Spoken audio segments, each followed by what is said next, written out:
മുതലാളിമാര് വന്നിട്ട് നമ്മുടെ ഹദ്ദാദ് റാത്തീബ് ദിക്റിന്റെ മജ്ലിസിലിരിക്കോ? സ്വലാത്തിന്റെ മജ്ലിസിലുണ്ടോ? ദിക്റിന്റെ മജ്ലിസുകളിലുണ്ടോ?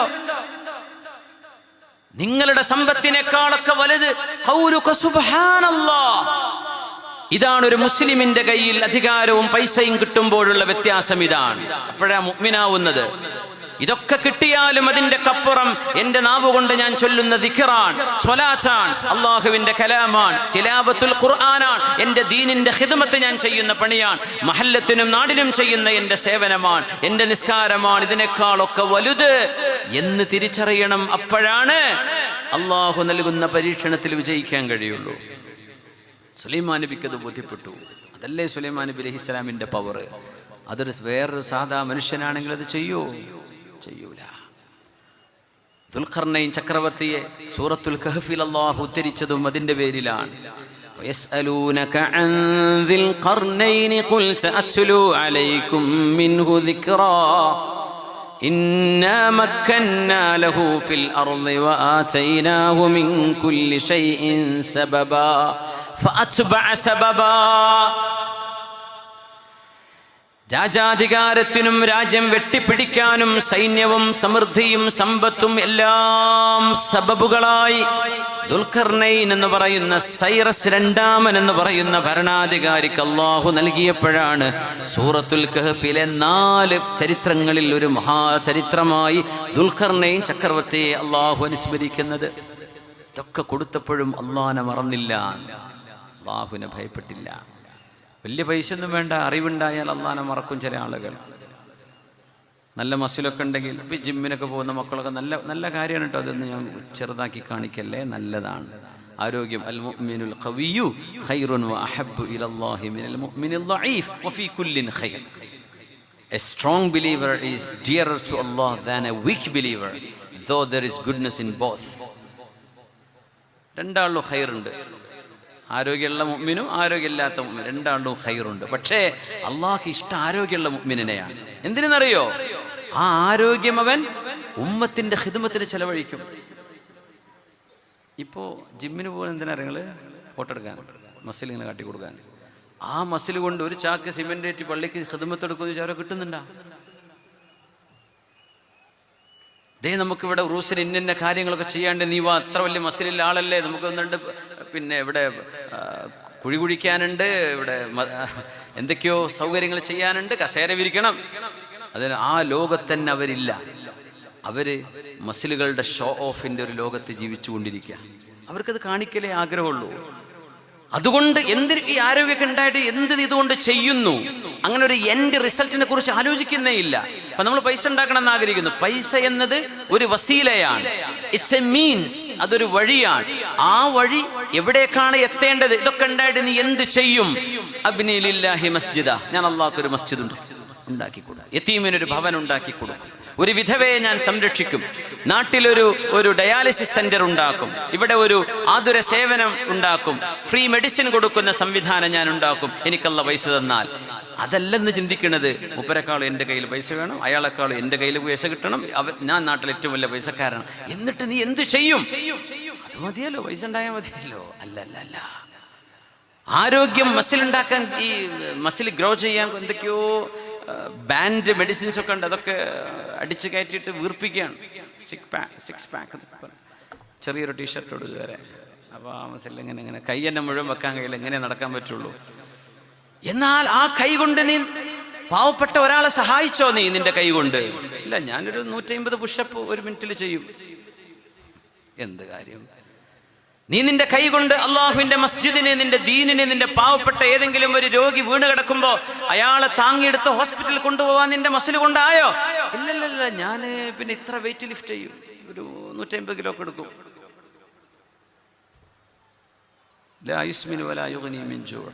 ഒരു കാര്യമില്ല. അൽ മുഅ്മിനുൽ ഖവി ഖൈറുൻ വഅഹബ്ബു ഇലല്ലാഹ്. മുഅ്മിനായ മനുഷ്യൻ, ആരോഗ്യമുള്ളവനെ അള്ളാഹുവിന് ഇഷ്ടമാണ്. എന്തുകൊണ്ട് ഇഷ്ടമെന്നറിയോ? ആ ആരോഗ്യം കൊണ്ട് സമൂഹത്തിന് അവർ നന്മ ചെയ്യും. വയുൻഫിഖൂ മിമ്മാ അർസഖനാഹും. അള്ളാഹു നൽകിയതിൽ നിന്ന് ആരോഗ്യമാണ് അവരുടെ കയ്യിലുള്ളത്. മാഷാ അള്ളാഹ്, ആരോഗ്യം കൊണ്ട് അള്ളാഹുവിലേക്ക് ഒരു ഖിദ്മത്ത് ചെയ്യും. അത് വേണം. ഇതൊക്കെ ദാനധർമ്മങ്ങളാണ്.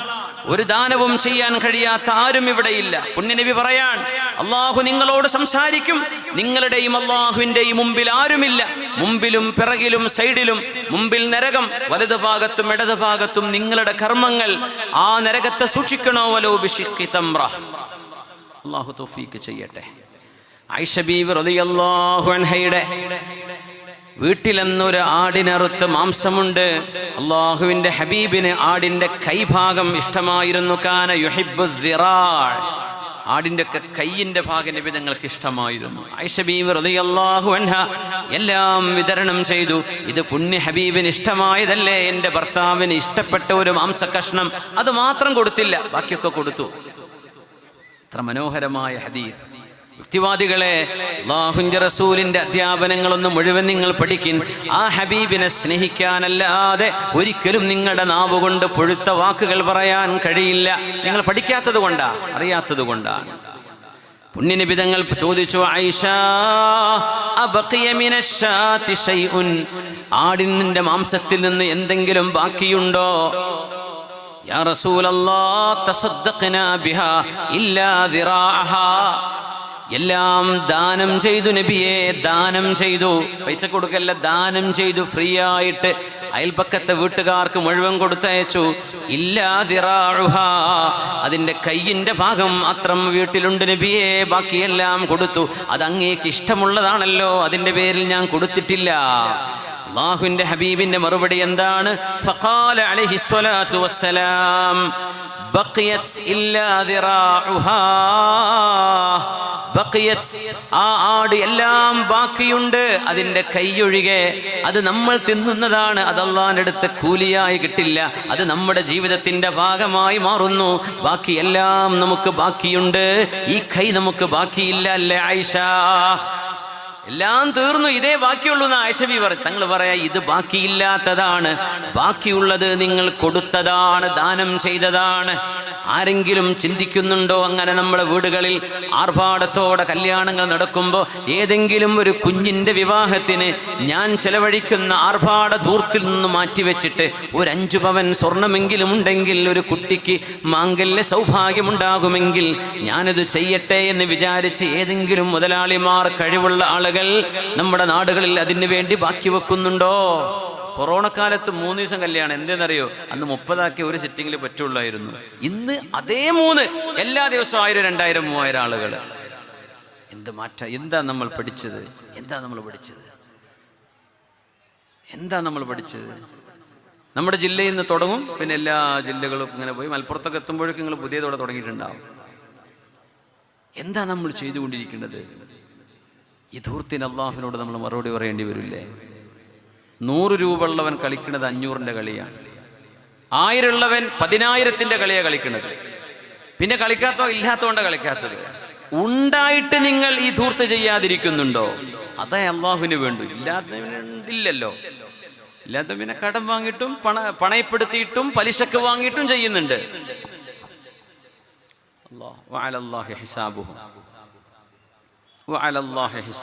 അതിന് ഹിസാബ് അള്ളാഹിനോട് പറയേണ്ടി വരും. ധൂർത്ത് നമുക്ക് നിർത്തിക്കൂടെ?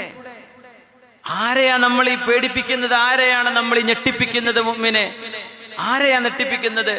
നിങ്ങളുടെ വീട്ടിലേക്ക് വരുന്ന അതിഥികൾക്ക് മാന്യമായ മനോഹരമായ ഭക്ഷണം നിങ്ങൾ കൊടുക്കൂ, അതിന് കൂലിയാണ്. നല്ല വിഭവസമൃദ്ധമായ ഭക്ഷണങ്ങൾ നിങ്ങൾ ഉണ്ടാക്കിക്കോ. പക്ഷെ എന്ത് ചെയ്യരുത്? ധൂർത്താക്കി കളയരുത്. ഭക്ഷണം കൊണ്ടുപോയി കൊട്ടുന്ന അവസ്ഥകൾ ഉണ്ടാകരുത്. വിവിധ ഭക്ഷണം വെക്കുന്നതിനൊന്നും ശറഇലെതിരില്ല. ഭക്ഷണം വിവിധ അതിനൊന്നും കുഴപ്പമില്ല. അതിഥികൾക്ക് നിങ്ങൾ വിവിധ തരത്തിലുള്ള ഭക്ഷണം വെച്ചു കൊടുത്തോളൂ, അതിനൊന്നും കുഴപ്പമില്ല. അത് നിങ്ങൾ കൊണ്ടുപോയി ചവറ്റുകൊട്ടയിൽ കൊട്ടിക്കളയരുത്. ഓരോ വറ്റിനും അള്ളാഹുവിനോട് മറുപടി പറയേണ്ടി വരും. കടുത്ത ധൂർത്ത്. മാതാപിതാക്കളോട് ചോദിച്ചാൽ അത് കുട്ടികളാണ് ഹാൻഡിൽ ചെയ്യുന്നത്, നമുക്കൊന്നും ചെയ്യാൻ വയ്യ. എത്രയാ ബില്ല് കൊടുക്കുന്നത് വാപ്പയും, ചെയ്യണത് മക്കളും. അനാവശ്യവും ആവശ്യവും അത്യാവശ്യവുമുണ്ട് മനുഷ്യന്റെ ജീവിതത്തിൽ. അത്യാവശ്യം നിർബന്ധമാണ്, ചില ആവശ്യങ്ങളും നിർവഹിക്കപ്പെടാനുള്ളതാണ്. ഇത് ആവശ്യങ്ങളും കഴിഞ്ഞ അനാവശ്യങ്ങളിലേക്കാണ് നമ്മൾ ചെലവഴിച്ചു കൊണ്ടിരിക്കുന്നത്. ധൂർത്തുകൾ, ഇതിനെതിരെ നമ്മൾ ചിന്തിക്കേണ്ടയോ? ഒരുപക്ഷെ ഞാനത് പറയുമ്പോൾ നിങ്ങൾക്ക് എന്നോട് ദേഷ്യം തോന്നിയേക്കാം. പക്ഷേ തെറ്റല്ലേ? തെറ്റ് തന്നെയാണ്. തെറ്റ് തിരുത്തുന്ന ആർക്കും ഇഷ്ടമല്ല. ആലിമീങ്ങൾ, ഉലമാ എന്ന് പറയുന്ന പറയപ്പെടുന്ന മിമ്മൻ യുഖാലു ലഹും ഉലമാ, അത്തരം ആളുകളിലെ ചില പ്രശ്നങ്ങളെ പുണ്യനബി സല്ലല്ലാഹു അലൈഹി വസല്ലം തങ്ങൾ വിശുദ്ധ ഹദീസിൽ പറഞ്ഞിട്ടുണ്ട്. അത് ഖുറാ എന്ന് പറഞ്ഞാലും ഉലമാ എന്ന് പറയുന്നതും രണ്ടും ഒരേ അർത്ഥത്തിലാണ് പല വിഷയങ്ങളിലും. അത് ഭയങ്കര ചർച്ചയായി. എന്താ ഇങ്ങനെ പണ്ഡിതന്മാരെ പറയണോ? അതിൽ ഞാനും പെടുന്നുണ്ടോ? നിങ്ങൾ പെടുന്നുണ്ടോ? നമ്മൾ ആർക്കെങ്കിലും ഇതിൽ നിന്നൊരു മോചനം ഇങ്ങനെ ആവാതിരിക്കണ്ടേ എന്ന് ചിന്തിക്കേണ്ടതിന് പകരം നമ്മൾ കൊമ്പ് കോർക്കുകയാണ്. ഉലമാഉഹും ശർറു മൻ തഹ്ത അദീമിസ് സമാ. അവിടെ ഉലമാ എന്നല്ലേ പുണ്യനബി ഉപയോഗിച്ചത്. ഖുറാ എന്ന് പറഞ്ഞാലും ഉലമാ എന്ന് പറയുമ്പോഴും ആമ്മത്തൻ, പണ്ഡിതന്മാരെന്നറിയപ്പെടുന്നവർ എന്നാണ് അതിനർത്ഥം വരിക. എല്ലാവരും ഇതിൽ പെടൂല. ഉലമാ റബ്ബാനിയൂൻ, അള്ളാഹുവിന്റെ റബ്ബാനികളായ ഉലമാ ഉൽ ആമിലൂൻ, സച്ചരിതരായ ഒരുപാട് പണ്ഡിതന്മാരുണ്ട്. എന്നാൽ പണ്ഡിതന്മാരിലും തിരുത്തേണ്ടി വരും. തിരുത്തണം. സാധാരണക്കാരെ തിരുത്തണം, മുതലാളിമാരെ തിരുത്തണം, പാവപ്പെട്ടവരെ തിരുത്തണം, പറയുന്ന എന്നെ പോലത്തെ ആളുകൾ തിരുത്തണം. ഈ തിരുത്ത് പറയുമ്പോൾ ആർക്കും ഇഷ്ടപ്പെടൂല, സ്വാഭാവികമാണ്. നമ്മൾ അങ്ങനെയാണോ അതിനെ വിചാരിക്കേണ്ടത്? പടച്ചോൻ, ഇതിൽ എന്തെങ്കിലും എനിക്ക് തിരുത്താനുണ്ടോ? ഇത് ഹദീസല്ലേ, പുണ്യനബിയുടെ ഹദീസല്ലേ? ഉലമാഉഹും ശർറു മൻ തഹ്ത അദീമിസ് സമാ. കിതാബ് ഓതി പഠിച്ച ഉസ്താദുമാർക്ക് ഞാൻ ഈ പറയുന്ന ഹദീസിന്റെ അർത്ഥം അറിയും. ഉലമാഉഹും ശർറു മൻ തഹ്ത അദീമിസ് സമാ. ഖുറാ എന്ന് പറഞ്ഞാലും പുണ്യനബി തങ്ങൾ ഖിയാമുസ് സാഅയുടെ അടയാളങ്ങളിൽ പറഞ്ഞത് ഉലമാ എന്ന നാമകരണം പറയുന്നവരിൽ.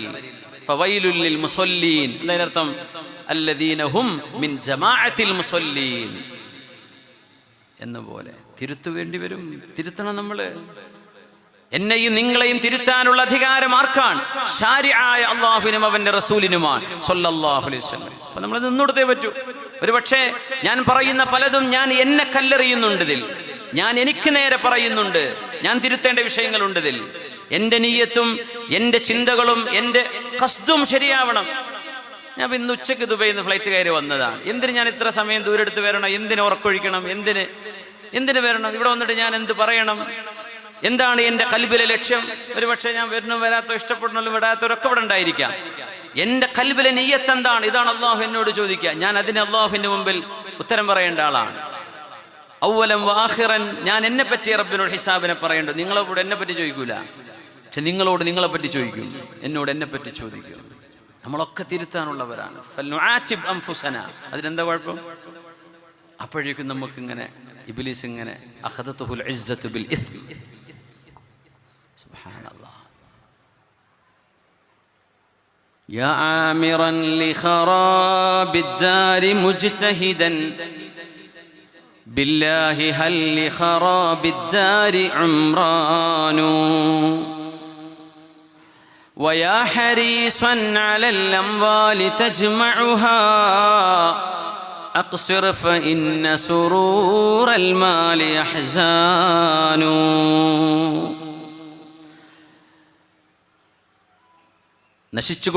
നശിച്ചുകൊണ്ടിരിക്കുന്ന ഒരു വീടിന് വേണ്ടി അധ്വാനിച്ചു കൊണ്ടിരിക്കുന്നവനെ നീ എന്തിനാണ് വെറുതെ തളരുന്നത്? നമ്മുടെ വാപ്പന്മാര് വെച്ച വീടുകള് മക്കള് പറയുന്നത് മോഡലില്ല, പൊളിച്ചിട്ട് പുതിയത് കെട്ടുക എന്ന് പറയും അല്ലേ? അപ്പൊ നിങ്ങൾ പുതിയത് കെട്ടിപ്പോ വാപ്പുണ്ടാക്കി വല്യാപ്പുണ്ടാക്കിയ വീട് പേരക്കുട്ടി പൊളിക്കും. നിങ്ങൾ ഉണ്ടാക്കിയത് നിങ്ങളെ പേരക്കുട്ടി പൊളിക്കും. വാപ്പാക്ക് ഒരു മോഡലൊന്നും അറിയില്ലായിരുന്നു എന്ന് അവർ പറയാം. ഇതിന് സേഫ്റ്റി ഇല്ല എന്ന് പറയും. അത് അടുത്ത തലമുറ പൊളിക്കും. ഈ ഉണ്ടാക്കുക പൊളിക്കുക ഈ ഒരു ചടങ്ങ് ഖിയാമത്ത് നാൾ വരെ നടന്നുകൊണ്ടിരിക്കുകയാണ് അല്ലേ?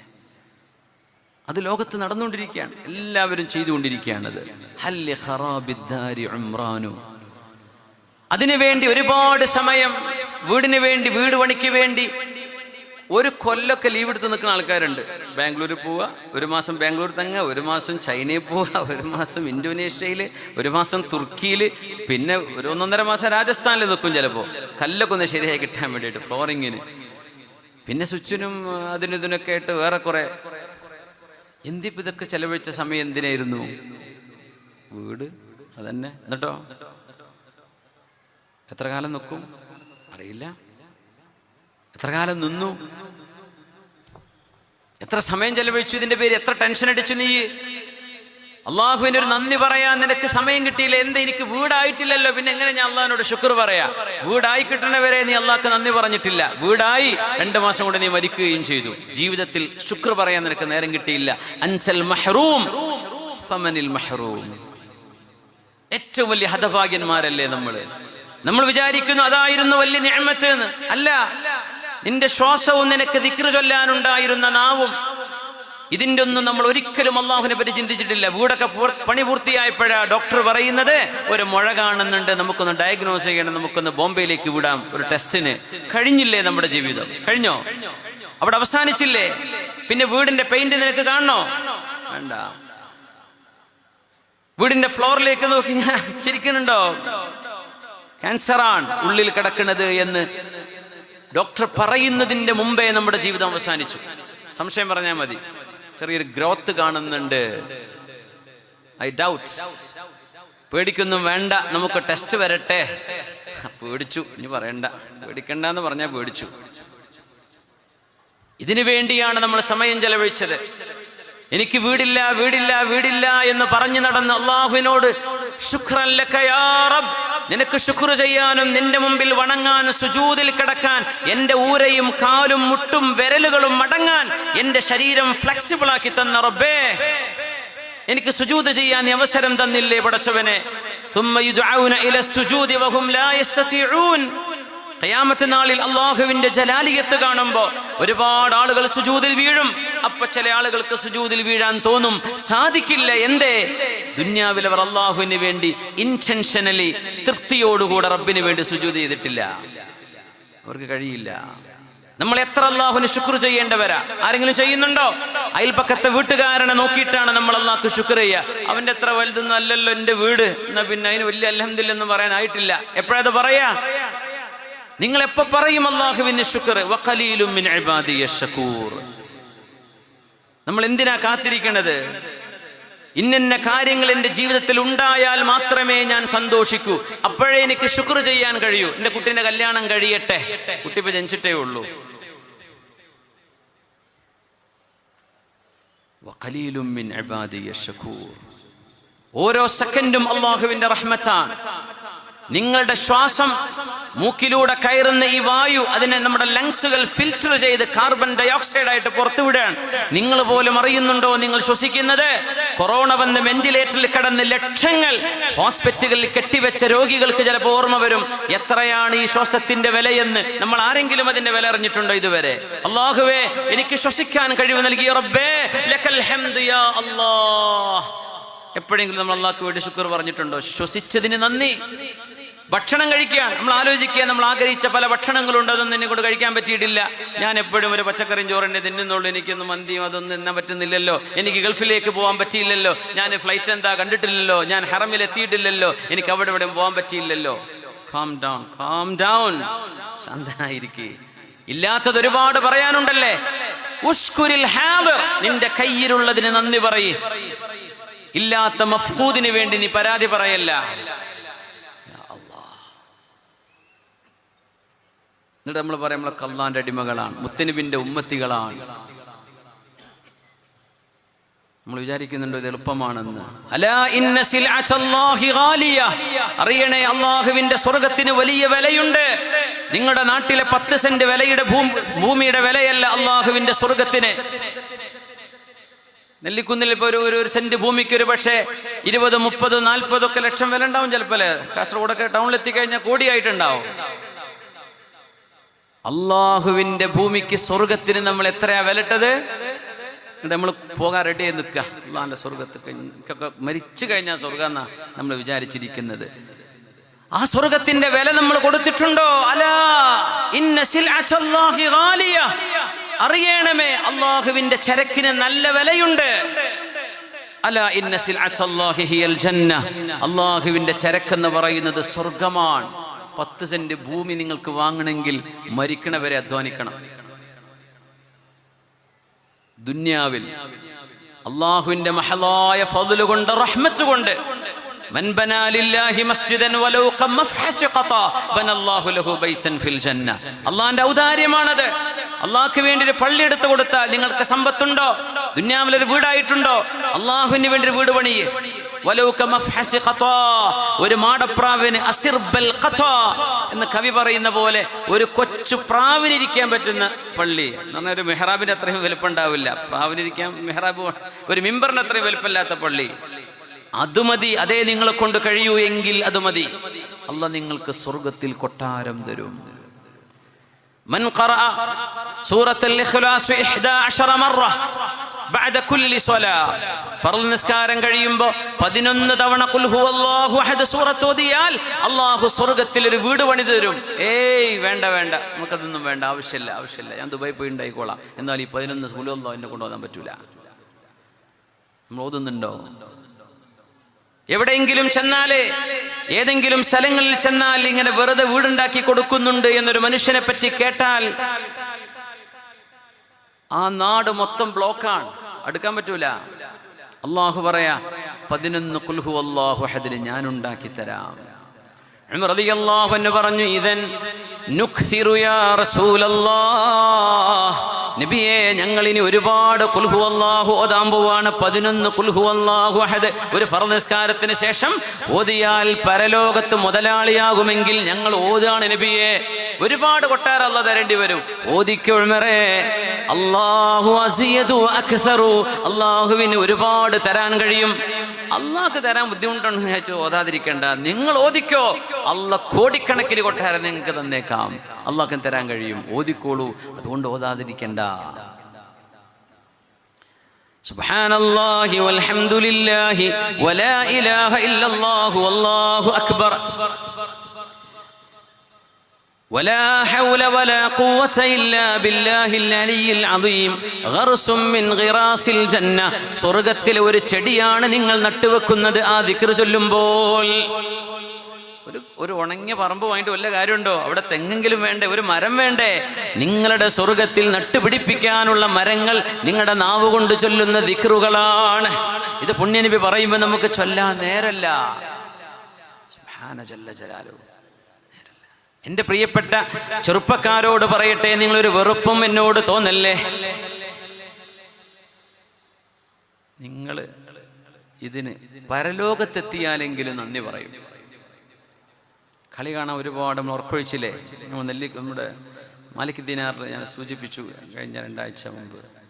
അള്ളാഹ്ക്ക് വേണ്ടി കുറേ ഉറക്കൊഴിക്കാൻ നമ്മളെ കൊണ്ടായില്ല, പക്ഷെ മെസ്സിക്ക് വേണ്ടി കുറേ ഉറക്കൊഴിച്ചു, നെയ്മറെ കാണാൻ ഉറക്കൊഴിച്ചു, റൊണാൾഡോക്ക് വേണ്ടി ഉറക്കൊഴിച്ചു, പല കളിക്കാർക്ക് വേണ്ടി ഉറക്കൊഴിച്ചു. അള്ളാഹ്ക്ക് വേണ്ടി ഒരു ദിവസം മുഴുവനായിട്ട് ഖുർആനിലും ദിക്റിലും നിസ്കാരത്തിലുമായി ഉറക്കൊഴിക്കാൻ ആ ഉറക്കൊഴിച്ച കുട്ടികൾക്ക് ആർക്കെങ്കിലും പറ്റിയിട്ടുണ്ടോ? ഇല്ലെങ്കിൽ അള്ളാഹ്ക്ക് വേണ്ടി ഒരു പ്രായശ്ചിത്തം ചെയ്യും. എത്ര ദിവസങ്ങൾ ഫുട്ബോൾ കാണാൻ വേണ്ടി ഉറക്കൊഴിച്ചത്, ക്രിക്കറ്റ് കാണാൻ വേണ്ടി ഉറക്കൊഴിച്ചത്, അതിന് സമാനമായ ദിവസം അള്ളാഹുവിന് വേണ്ടി ഉറക്കൊഴിക്കും.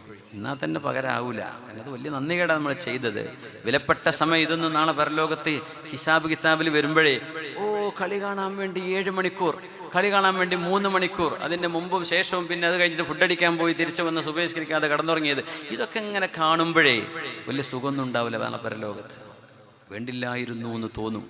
ആവേശപ്പുറത്ത് കട്ടൗട്ടും വെച്ച് നടക്കല്ലേ. നമ്മളിതൊക്കെ ചെയ്തില്ലെങ്കിൽ നമ്മൾ എന്ത് ഫാൻസാന്ന് നാട്ടുകാർ ചോദിക്കൂലേ. അതിനുവേണ്ടി ഒരുപാട് ധൂർത്ത് ചെയ്തു. കുറേ ആളുകൾ അങ്ങോട്ടും ഇങ്ങോട്ടും സംവാദം നടത്തി. ആർക്കെന്നറിയോ? ആരോ കപ്പ് കൊണ്ടുപോയി അവർക്ക് കോടികൾ കിട്ടിയിട്ടുണ്ട്. നിനക്കെന്ത് കിട്ടി? നിന്റെ അമാലുകളിൽ നിന്ന് ഒരുപാട് സമയം വെട്ടിക്കുറച്ച് ബ്ലാങ്ക് സ്റ്റേറ്റ്മെന്റ്, ഒന്നുമില്ല. ബ്ലാങ്ക് ആണെങ്കിൽ രക്ഷപ്പെടായിരുന്നു. അതിനിടക്ക് അള്ളാഹിന്റെ അദാബ് കയറി കൂടുമോ എന്നാ പേടി. അതുകൊണ്ട് അള്ളാഹുവിനോട് ചെയ്യുന്ന നന്ദികേടിന് തിരിച്ചൊരു നന്ദി അള്ളാഹുവിനോട് ചെയ്തേ പറ്റൂ. അത് നിങ്ങൾക്ക് എപ്പോഴാ സൗകര്യപ്പെടുന്നത്? പ്രായശ്ചിത്തമായിട്ട് തന്നെ ചെയ്യും. ഞാൻ ഇത്ര സമയം ഇങ്ങനെ കൊടുത്തില്ലേ, ഇനി ഇത്ര സമയം ഞാൻ അള്ളാഹുവിന് കൊടുക്കുകയാണ്, അതിൻ്റെ ഡബിളെങ്കിലും ചെയ്യും എന്നെനിക്ക് പറയാൻ ആഗ്രഹമുണ്ട്. പക്ഷെ അത് നടക്കും തോന്നുന്നില്ല. അത്രയെങ്കിലും ചെയ്യും, അത്രയെങ്കിലും. നിങ്ങൾക്കറിയാലോ എത്ര സമയം നിങ്ങൾ ചിലവഴിച്ചത് എന്ന്. ജീവിതം കളിയല്ല കുട്ടികളെ, ഇത് കളിയല്ല, ഇത് കാര്യമാണ്. അഫഹസിബതും അന്നമാ ഖലഖനാകും അബഥ, നിങ്ങളെ ഞാൻ ഇവിടെ കളിക്കാൻ വിട്ടതാണെന്ന് നിങ്ങൾക്ക് തോന്നുന്നുണ്ടോ എന്ന് അള്ളാഹു ചോദിച്ചു. ഇതിപ്പോ ലോകകപ്പ് കിടക്കുന്ന സമയത്ത്, ലോകകപ്പ് നടക്കുന്ന ഖത്തർ വേൾഡ് കപ്പ് നടക്കുന്ന സമയത്ത് ഒരു ഉസ്താദ് വഅദ് പറഞ്ഞാൽ ഭയങ്കര വിവാദമായിരിക്കും. കളിക്കാനാണോ നിങ്ങളെ വിളിച്ചത് എന്ന് ഉസ്താദ് ചോദിച്ചു. ഒരുത്തൻ്റെ ക്ലിപ്പ്, അതിൻ്റെ ബാക്കിൽ 2 സിനിമാ നടന്മാരെ 4 ഡയലോഗും വെച്ചിട്ട് ഒരു കോമഡി ആക്കിയിട്ട് അങ്ങ് വരും അല്ലേ. എന്നിട്ട് നമ്മളിങ്ങനെ കണ്ടടാ അതാ നോക്ക് എൻ്റെ ഉസ്താദ്. സുബ്ഹാനല്ലാഹ്.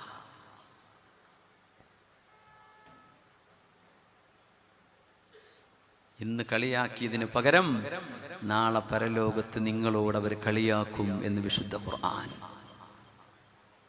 നിങ്ങൾക്ക് ഈ ഒരു കാണുന്ന ലോകമേ നിങ്ങളുടെ മുമ്പിൽ ഉണ്ടായിട്ടുള്ളൂ. ഖബറിന്റെ ഉള്ളിൽ കിടക്കുന്ന ലോകം പുണ്യനബി പറഞ്ഞെന്നപ്പോഴും തലക്ക് കയറിയിട്ടില്ല. ഒരുപാട് വാള് കേട്ടപ്പോഴും തലന്റെ ഉള്ളിലേക്ക് കയറിയിട്ടില്ല. പോയി അനുഭവിച്ചാലേ അറിയൂ എന്ന തോന്നലിൽ ജീവിച്ചതായിരുന്നു. പിന്നെ അനുഭവിക്കേണ്ടി വന്നു. അല്ലാഹു റബ്ബുൽ ഇസ്സത്ത് മരണത്തിന്റെ മുമ്പ് നമ്മുടെ ഹൃദയങ്ങൾക്കൊരു കാഴ്ച തന്നാൽ അതായിരിക്കും നമ്മുടെ ജീവിതത്തിലെ ഏറ്റവും വലിയ വിജയം. ഖൽബിനൊരു കണ്ണ്, ഫഇന്നഹാ ലാ തഅമൽ Absar വലാകിൻ തഅമൽ ഖുലൂബുൽ ലതി Fizz സുദൂർ. It's not your eyes that are blinded, but your hearts that are blinded. നിങ്ങളുടെ കണ്ണുകൾക്കല്ല കാഴ്ച നഷ്ടപ്പെട്ടു പോകുന്നത്, നിങ്ങളുടെ ഹൃദയങ്ങൾക്കാണ് എന്ന് വിശുദ്ധമായ ഖുർആൻ. കണ്ണ് കാണാത്ത അന്ധന്മാർ അള്ളാഹുവിന്റെ മഅരിഫത്ത് കാണുന്നവരാണ്. അവർക്ക് അള്ളാഹുവിനെ പേടിയുണ്ട്. 2 കണ്ണുണ്ടായിട്ട് നമുക്ക് കാണാൻ പറ്റണില്ല, കേൾക്കാൻ പറ്റുന്നില്ല, കേട്ടിട്ടും കണ്ടിട്ടും ബോധിക്കുന്നു പോലുമില്ല. അങ്ങനെ നടക്കുകയാണ്, ഏതോ ഹവയിൽ നടക്കുകയാണ്. പൈസ ഉണ്ടാക്കണം, ഇത്രയേ ലക്ഷ്യമുള്ളൂ. അത് ചത്തുകിടക്കുന്ന ആ ഒരു ജന്തുവിനേക്കാളും അള്ളാഹുവിൻ്റെ അടുത്ത് വിലയില്ല എന്ന് പുണ്യനബി പറഞ്ഞപ്പോഴും നമ്മളൊന്നും അതിനൊന്നും വില കൊടുത്തിട്ടില്ല. നമ്മുടെ കൽബിൽ അപ്പോഴും അത് തന്നെയായിരുന്നു വലുത്. അങ്ങനെയൊക്കെ ഉസ്താദ്മാർ പലതും പറയും, ഓല് ഇങ്ങനെ ചെയ്യും, നമ്മളിങ്ങനെ ചെയ്യുമ്പോൾ എന്തോ പ്രശ്നമാണ് എന്ന് നിങ്ങളെ കൊണ്ട് പിശാച് പറയിപ്പിക്കും. നിങ്ങളത് കേൾക്കും, വിശ്വസിക്കും പിശാചിനെ. ഹുവ അദുവ്വുൽ ലക്കും, അവൻ നിങ്ങളുടെ ശത്രുവാണെന്ന് ഖുർആൻ പറഞ്ഞു. നിങ്ങൾ ശത്രുവിനെ വിശ്വസിക്കുകയും ചെയ്തല്ലേ.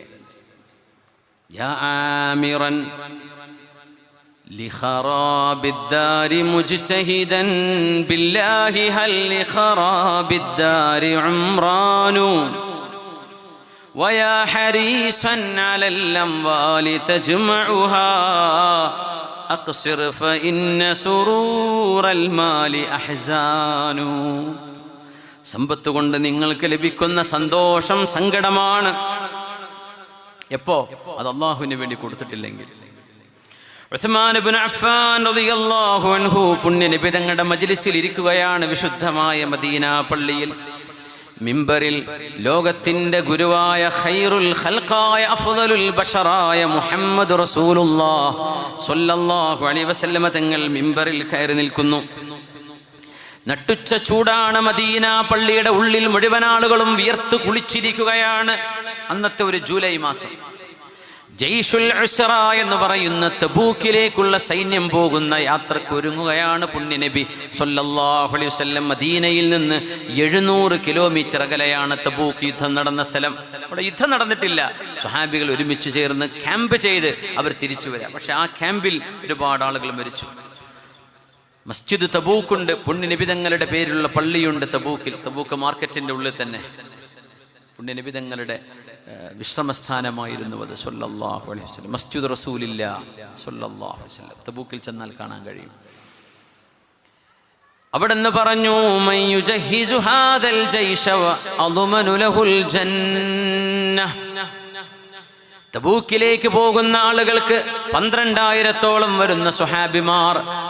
ആരാണോ അവർക്ക് വേണ്ട ഒത്താശകൾ, പൈസ വേണം, ഭക്ഷണം വേണം, വസ്ത്രം വേണം, വാഹനം വേണം, ആരാണതിന് കൊടുക്കാൻ കഴിയുന്ന മുതലാളിമാരെന്ന് പുണ്യനബി മിമ്പറിൽ കയറി ചോദിക്കുമ്പോ അല്ലാഹുവിന്റെ റസൂലിന്റെ സ്വല്ലല്ലാഹു അലൈഹി വസല്ലമ തങ്ങളുടെ പുതിയാപ്പിള ദുന്നൂറൈൻ വല്ലദീ തസ്തഹീ മിൻഹു മലായികത്തുർ റഹ്മാൻ, കാരുണ്യവാനായ അള്ളാഹുവിന്റെ മലക്കുകൾ പോലും നാണിച്ചു പോകുന്ന ഹയാ ഉള്ള, നാണമുണ്ടായിരുന്ന, അള്ളാഹുവിനെ ഭയപ്പെടുന്ന, യുഹീ ലൈലഹു ബിൽ ഖുർആൻ, രാത്രി മുഴുവനും ഖുർആൻ ഓതി നിസ്കരിക്കുമായിരുന്ന ഉസ്മാൻ ഇബ്നു അഫ്ഫാൻ റളിയല്ലാഹു അൻഹു അവിടുന്ന് എഴുന്നേറ്റ് പറഞ്ഞു, യാ റസൂലല്ലാഹ് ഉഷ്ഹിദുല്ലാഹ വമലായികതഹു വഉഷ്ഹിദുക അന്നി ഉജഹിസുഹാ ഫീ സബീലില്ലാഹ്.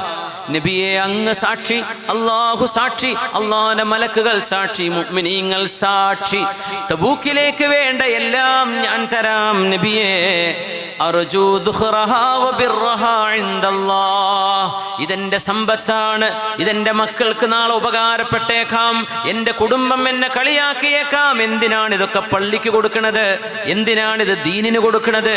എന്തിനാണിത് അറബി കോളേജിന് കൊടുക്കുന്നത്? എന്തിനാ പള്ളി ദർസിന് കൊടുക്കുന്നത്? ഇത് മക്കൾക്ക് വാപ്പാന്റെ വക കിട്ടേണ്ട അനന്തര സ്വത്തല്ലേ എന്നൊക്കെ അവർ ചിന്തിച്ചേക്കാം. അർജു ബിർറഹാ വദുഖറഹാ ഇൻദല്ലാഹ്. എന്റെ കയ്യിൽ അല്ലാഹു തന്നത് ഞാനല്ലേ ചെലവഴിക്കേണ്ടത്?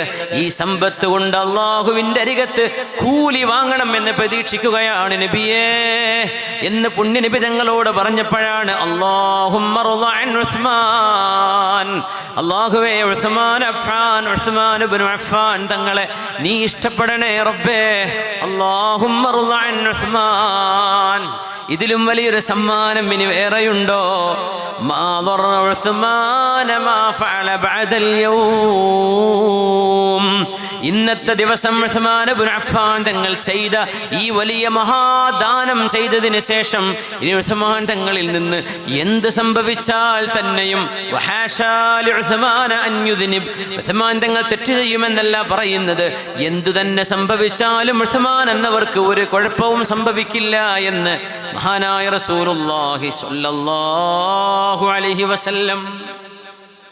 ഈമാനാണ്. ഈമാൻ ഉണ്ടെങ്കിലേ കൊടുക്കാൻ കഴിയൂ. നമ്മുടെ പള്ളികൾ, പള്ളിക്കാടുകൾ, മരിച്ചുപോയി കിടക്കുന്ന സ്ഥലങ്ങൾ നമ്മുടെ കാരണവന്മാർ വഖഫ് ചെയ്ത സ്ഥലമാണ് ഇതൊക്കെ, അല്ലേ? നമ്മുടെ മുൻഗാമികൾ വഖഫ് ചെയ്തത്. അവർ വഖഫ് ചെയ്തില്ലെങ്കിൽ നമുക്ക് മയ്യത്ത് കബറടക്കാൻ സ്ഥലമില്ല നാട്ടില്.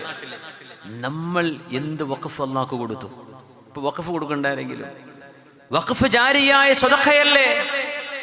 ഖിയാമത്ത് നാൾ വരെ ഖബറിലേക്ക് വരുന്ന ഫൈളാൻ, ഒഴുകി വരുന്ന പ്രതിഫലമാണ് വഖഫ്.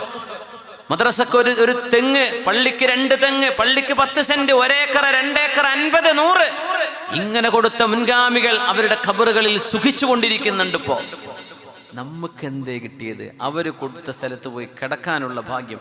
ആ സ്ഥലം നമുക്ക് സ്വർഗമായി കിട്ടണ്ടേ? നമ്മൾ എന്ത് വഖഫ് ചെയ്തു?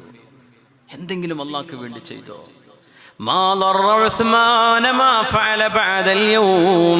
ഇന്നത്തെ ദിവസം കഴിഞ്ഞ് ഇനി ഉസ്മാൻ എന്നവർ എന്തു ചെയ്താലും അവർക്ക് പ്രശ്നമല്ല എന്ന് പുണ്യനബി സ്വല്ലല്ലാഹു അലൈഹി വസല്ലം. മഹാനായ ആമിർ ഇബ്നു സാബിത്ത് ഇബ്നു അബ്ദുല്ലാഹി ഇബ്നു സുബൈർ, അസ്മാ ബീവിയുടെ പേരക്കുട്ടിയുടെ മകൻ, അസ്മാ ബീവിയുടെ മോനാണ് അബ്ദുല്ലാഹി ഇബ്നു സുബൈർ റളിയല്ലാഹു അൻഹു. ഞങ്ങൾ കഴിഞ്ഞ ആഴ്ച എറണാകുളത്തൊരു മൂവാറ്റുപുഴയില് അബ്ദുല്ലാഹി ഇബ്നു സുബൈർ തങ്ങളുടെ ചരിത്രമാണ് കഴിഞ്ഞ ശനിയാഴ്ച അവിടെയായിരുന്നു. ഹൃദയം ഞെട്ടിപ്പോകുന്ന സംഭവമാണ്. അബ്ദുല്ലാഹി ഇബ്നു സുബൈർ എന്നവർ അസ്മാ ബീവിന്റെ മോനാണ്. അവരുടെ മകൻ സാബിത്ത്, അവരുടെ മകൻ ആമിർ എന്നവരുടെ മകൻ ആമിർ ഇബ്നു സാബിത്ത് ഇബ്നു അബ്ദുല്ലാഹി ഇബ്നു സുബൈർ താബിഈങ്ങളുടെ ശേഷം വന്ന താബിഈ മഹാനായ ആമിർ ഇബ്നു സാബിത്ത് റളിയല്ലാഹു അൻഹു അല്ലാഹുവിന് വേണ്ടി സ്വന്തം നഫ്സിനെ 4 തവണ മോചിപ്പിച്ച ആളാണ്. ദിയത്ത് കൊടുത്തു. അന്യായമായി ഒരാളെ കൊന്നാൽ അതിന് പ്രായശ്ചിത്തമായി കൊല്ലപ്പെട്ടവന്റെ ബന്ധുക്കൾക്ക് കൊടുക്കേണ്ടത് ചില വിഷയങ്ങളിൽ 100 ഒട്ടകമായിരുന്നു. 100 ഒട്ടകം. ആമിർ ഇബ്നു സാബിത്ത് റളിയല്ലാഹു അൻഹു അല്ലാഹുവിനോട് പറഞ്ഞു, റബ്ബേ 4 തവണ എന്റെ നഫ്സിനെ നരകത്തിൽ നിന്ന് മോചിപ്പിക്കാൻ. എത്ര? 1 പ്രാവശ്യമല്ല, 2 അല്ല, 3 അല്ല, 4 തവണ. ഓരോ തവണയും ഒരു നഫ്സിന് പ്രായശ്ചിത്തമായി കൊടുക്കേണ്ട 100 ഒട്ടകം. 4 തവണയായി 400 ഒട്ടകം ഞാൻ അല്ലാഹുവേ എന്റെ നഫ്സിനെ നരകത്തിൽ നിന്ന് മോചിപ്പിക്കാൻ വേണ്ടി ഞാൻ നിനക്ക് നൽകുകയാണ് റബ്ബേ. അല്ലാഹുമ്മ ഇന്നി ഇഷ്തറൈതു നഫ്സി മിൻക 4 മറات. 4 തവണ റബ്ബേ എന്റെ ശരീരം നിന്നിൽ നിന്ന് ഞാൻ വാങ്ങിക്കുകയാണ്. ചോനെ, നീ എന്നെ ശിക്ഷിക്കരുതേ. اللهم لا تخزني يوم لا تخزي نبيك وأصحابه. നിന്റെ നബിയെയും സല്ലല്ലാഹു അലൈഹി വസല്ലം അവിടുത്തെ സ്വഹാബിനെയും റിളവാനുല്ലാഹി അലൈഹിം അജ്മഈൻ അവരാർക്കും ഒരു നിന്ദതയും വരുത്താതെ വിവിഐപികളായി റബ്ബേ നീ സ്വീകരിക്കുന്ന ഖിയാമത്ത് നാളിൽ നാളെ ആമിർ ഇബ്നു സാബിത്ത് വരുമ്പോ എൻ്റെ വാപ്പയും എൻ്റെ വല്ലിപ്പയും എൻ്റെ വല്ലിപ്പയുടെ ഉപ്പയും റബ്ബേ നിന്റെ ദീനിന്റെ ഖാദിമീങ്ങളാണ്. ഈ ആമിറിന് ഒന്നും ചെയ്യാൻ പറ്റിയില്ല. എൻ്റെ നഫ്സിനെ നരകത്തിൽ നിന്ന് മോചിപ്പിക്കാൻ ഞാൻ തന്ന 400 ഒട്ടകം റബ്ബേ, അതിന് പകരം നീ എന്നെ നാണം കെടുത്തരുതേ അല്ലാഹ്. എന്നിട്ട് പറഞ്ഞു, അല്ലാഹുമ്മ ഇന്നി അസ്അലുക മീതതൻ ഹസന, നല്ല മരണം എനിക്ക് തരണേ റബ്ബേ. 400 ഒട്ടകം കൊടുത്തു. 400 ഒട്ടകം തുലാഭാരം ചെയ്യാന്നൊക്കെ പറയില്ലേ, നഫ്സിന് തുലാഭാരമല്ല, നഫ്സിന് ദിയത്തായിട്ട് മഹാൻ ചെയ്ത ഒരു സുന്നത്തുൻ ഹസന. അത് വിദ്യാർത്ഥിയൊന്നും ഒരു ഒറ്റ കുട്ടിയും പറയില്ല. തെളിവെന്താന്നും ചോദിക്കാൻ പറ്റില്ല. അതിന് എന്തെന്നറിയോ, ശറഇൽ പുണ്യമായ വിഷയങ്ങൾ, മഫ്തുഹായ വിഷയങ്ങളുണ്ട്. അതിന് നബി ചെയ്തോ സ്വഹാബത്ത് ചെയ്തോ എന്നവിടെ ചോദിക്കൂല. എന്തുകൊണ്ട് ചോദിക്കൂല? അതൊരു ഖൈറായ വിഷയമാണോ? മതി. ആമിർ ഇബ്നു സാബിത്ത് എന്നവർ ആരെയും പറഞ്ഞു, ഈ 4 തവണ നഫ്സിനെ മോചിപ്പിക്കാൻ 400 ഒട്ടകം കൊടുത്തത് ബിദ്അത്ത് ഒരു സ്വഹാബിയും ചെയ്തിട്ടില്ലല്ലോ, നബി ചെയ്തിട്ടില്ലല്ലോ. മിണ്ടിപ്പോവരുത്. അതൊക്കെ ഈ അടുത്ത കാലത്ത് നിങ്ങൾക്ക് വന്ന അസുഖമാണ്, പല നന്മകളും പൂട്ടിവെക്കാൻ. ആമിർ ഇബ്നു സാബിത്ത് എന്നവരുടെ ഈ കഥ പറയുന്നത് നിങ്ങളൊക്കെ അംഗീകരിക്കുന്ന ആളുകളടക്കമാണ്. ഇബ്നു തൈമിയ്യ അടക്കം, ഇബ്നുൽ ഖയ്യിം എന്നവരടക്കം, ഇമാം ദഹബി അടക്കം ഇവരൊക്കെ പറയാം. പിന്നെ നീ കീടങ്ങളായി നിൽക്കുന്ന ആൾക്കാരാണോ ഇതിലൊക്കെ ഇടപെടാൻ വരുന്നത്? തെളിവുണ്ടോ വെച്ചിട്ട്? ആമിർ ഇബ്നു സാബിത്ത് റളിയല്ലാഹു അൻഹു റബ്ബിനോട് ചോദിച്ചു, പടച്ചവനെ, ഞാൻ ചെയ്ത 400 ഒട്ടകം ഓരോ 100ഉം എൻ്റെ നഫ്സിനെ ഓരോ തവണ മോചിപ്പിക്കുകയാണ് നരകത്തിൽ നിന്ന് റബ്ബേ. അതിന് പകരം ഒരു കാര്യം ചോദിച്ചോട്ടെ, എനിക്ക് മീതതൻ ഹസന, നല്ല ഒരു മരണം നൽകണമേ. അപ്പൊ മക്കള് വന്ന് ചോദിച്ചു, വാപ്പാ നിങ്ങൾ എന്താണ് ചോദിക്കുന്ന? മീതത്തുൻ ഹസന അൻത അയതവഫാനി റബ്ബി വഅന സാജിദ്, സുജൂദിൽ കിടക്കുന്ന സമയത്ത് അല്ലാഹു എന്നെ മരിപ്പിക്കണം, അതാണ് എൻ്റെ ആഗ്രഹം. ഇതൊരു മുതലാളിയാണ് പറയുന്നത്. 400 ഒട്ടം കൊടുക്കണമെങ്കിൽ പൈസ വേണ്ടേ? 400 ഒട്ടം കൊടുക്കണേ പൈസ വേണ്ടേ?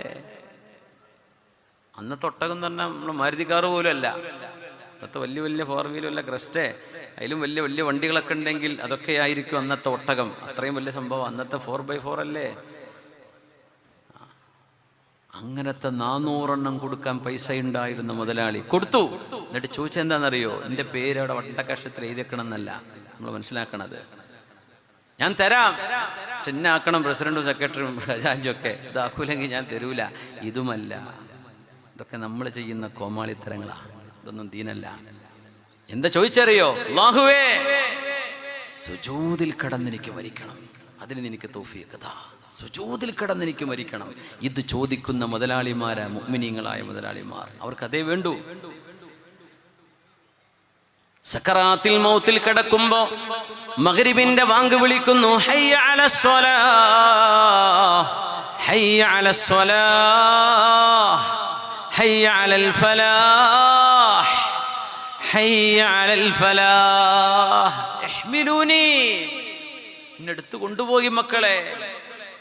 എങ്ങോട്ട് വാപ്പാ? നിങ്ങൾ സക്കറാത്ത് കിടക്കാൻ, വെന്റിലേറ്റർ കിടക്കുന്ന ഒരു മനുഷ്യനെ പള്ളി കൊണ്ടുപോയി കൂടി എന്ന് പറഞ്ഞാൽ എന്താ അവസ്ഥ? ആ അവസ്ഥയിലാണ് ആമിർ ഇബ്നു സാബിത്ത് എന്നവർ കിടക്കുന്നത്. ഇഹ്മിലൂനി, എന്നെ കൊണ്ടുപോകൂ, കൊണ്ടുപോകൂ മസ്ജിദിലേക്ക്. പാപ്പാ അൻത മഅദൂർ, നിങ്ങൾക്ക് എക്സ്ക്യൂസ് ഉണ്ടല്ലോ. അല്ല ചോദിക്കൂല സക്കറാത്തിൽ കിടന്ന നേരത്തെ എന്തേ പള്ളിക്ക് വരാത്തത് എന്ന് അല്ല ചോദിക്കൂല. വാപ്പാ നിങ്ങൾ കിടന്നോളൂ, കിടന്നിടത്ത് നിസ്കരിച്ചാൽ മതി, ഞങ്ങൾ ഒതു കൊടുത്തു തരാം. യഹ്മിലൂനി ഇലൽ മസ്ജിദി കൈഫ വഖദ് ഉദ്ദിന ഹയ്യ അലസ്സലാത്തി ഹയ്യ അലൽ ഫലാഹ്.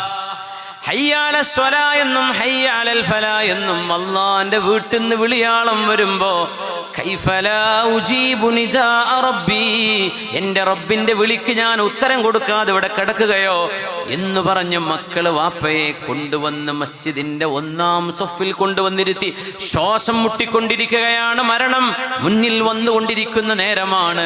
മഗ്രിബ് നിസ്കാരത്തിന്റെ അവസാനത്തെ റക്അത്തിലെ 2-ാമത്തെ സുജൂദിൽ കിടന്നുകൊണ്ട് മരിച്ച മഹാനാണ് ആമിർ ഇബ്നു സാബിത്ത് ഇബ്നു അബ്ദുല്ലാഹി ഇബ്നു സുബൈർ ഇബ്നുൽ അവ്വാം റളിയല്ലാഹു അൻഹു. ചോദിച്ചു വാങ്ങിയ മുതലാളിയാണ്.